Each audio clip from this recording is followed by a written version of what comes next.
He's a Harris Waltz fan and she's a Trump lover. Should they date? Hey, I'm Marc Kitsko. If you're new here, click that subscribe button below and the bell for dating tips and advice that leads you towards marriage. You've probably heard people say you shouldn't talk about politics or religion on the first date. I agree. You shouldn't talk about them on the first date. You should talk about these things long before you go on a first date. Get it out of the way so you're not emotionally investing and tying your energy to someone that doesn't really share your beliefs or values. So recently, this issue has been coming up quite a bit in the dating scene. Should people who have different political views date each other? How important are these things to a relationship?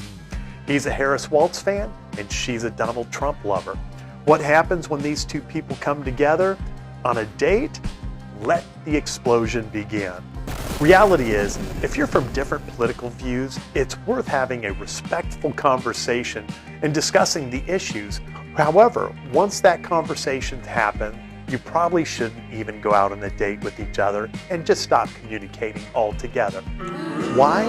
Because these two views are so polar opposite, and each person has their own reason as to why one candidate is good and why they don't like the other.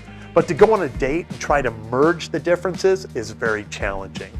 Some will say politics don't matter in relationships. Yes, they do, because who you vote for reflects your beliefs and your values. If you have opposite views on key issues like abortion, transitioning children, redefining family, school choice, religious freedom or restriction, moral issues, capitalism or socialism, if you have differences in these key areas, there isn't a need to go out on a date to see if you're compatible. You're not. So when someone says he or she's for this candidate and this one likes that candidate, I always am quick to say your biblical views of who you believe God is and who you are within God's creation are very different.